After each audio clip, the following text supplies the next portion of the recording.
European citizens have spent the last 2 years voting to reject the failed policies of multiculturalism and mass immigration. So isn't it an amazing coincidence how left-wing parties in Europe, who will benefit from votes from future naturalised migrants and their children, have been so welcoming of them? Being completely dependent on government, those naturalised citizens will then vote for even bigger government. Big corporations also love mass immigration. It means a fresh supply of cheap labour that will drive down everyone else's wages. So who else benefits?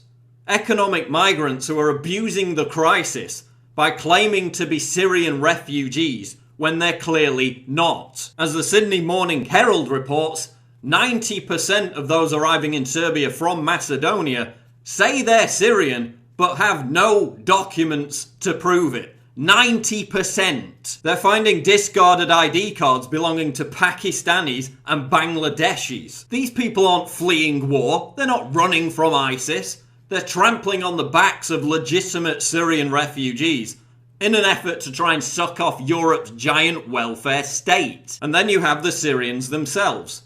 Isn't it an amazing coincidence how many of these war refugees have no interest whatsoever in remaining in peaceful European countries that refuse to shower them with cash? And many of the refugees don't even look like refugees at all. They're mainly working age men, well-fed, not emaciated, not hungry. They're not wearing rags.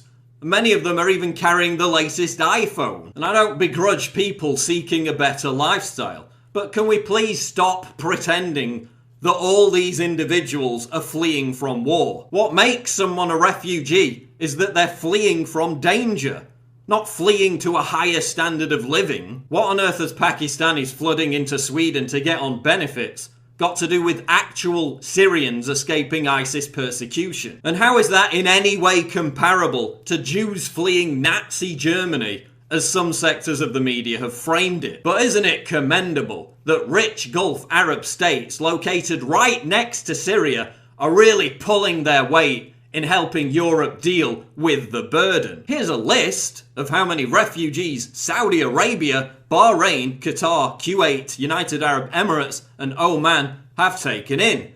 Nada, zilch, zero, sweet, F.A. While Germany alone takes in 800,000. Months ago, ISIS promised to exploit the migrant crisis to infiltrate thousands of terrorists into Europe. But don't worry, they'll be well looked after if Sweden enacts what some of its political class are calling for: jobs, welfare and housing for Islamic State jihadists, all at taxpayer expense. So while European citizens are being frisked at airports every single day, potential terrorists are being invited straight in with no security checks, no ID checks, nothing. And in the name of diversity, we're welcoming into Europe huge numbers of people who are completely intolerant of diversity. Case in point, a head teacher at a school in Germany situated near a migrant camp is telling teen girls not to wear miniskirts because it might offend the migrants and provoke attacks. Many of these people are illiterate.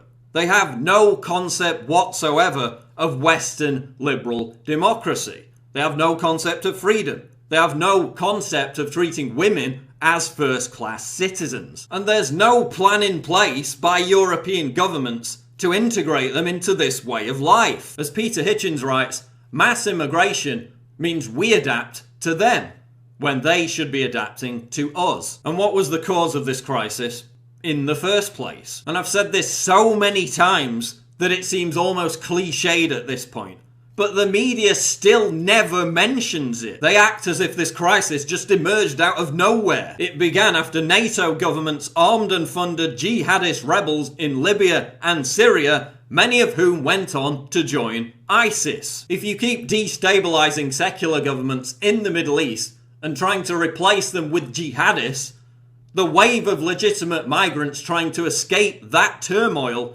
will never end. As Ron Paul writes, here is the real solution to the refugee problem. Stop meddling in the affairs of other countries. Embrace the prosperity that comes with a peaceful foreign policy, not the poverty that goes with running an empire. But after causing the migrant crisis by intervening in Syria in an effort to topple Assad, the same leaders are now using the migrant crisis to justify further intervention in Syria in an effort to topple Assad. And as per usual, they're resting their propaganda on the corpses of dead kids, because we're going to save the Syrian children by bombing the Syrian children. And all the usual hashtag trendies are jumping on the grief bandwagon to try and push their political agenda. Listen, until you're prepared to personally house a migrant and pay their way, stop tweeting migrants welcome to try and make yourself look good in front of your progressive friends. The little boy washed up on a Turkish beach didn't die because the West has immigration laws. His family was already safe in Turkey. He died because of criminal people smugglers who are willing to break those laws in order to get a payoff. European leaders are committing cultural and demographic suicide. Instead of handling this rationally and methodically by determining who is an actual war refugee and who is abusing the system, they've just swung the doors wide open, encouraging millions more to flood in from countries that have nothing whatsoever to do with the Syrian refugee crisis. This isn't compassionate humanitarianism. It's politically motivated lunacy. And it's going to end in disaster.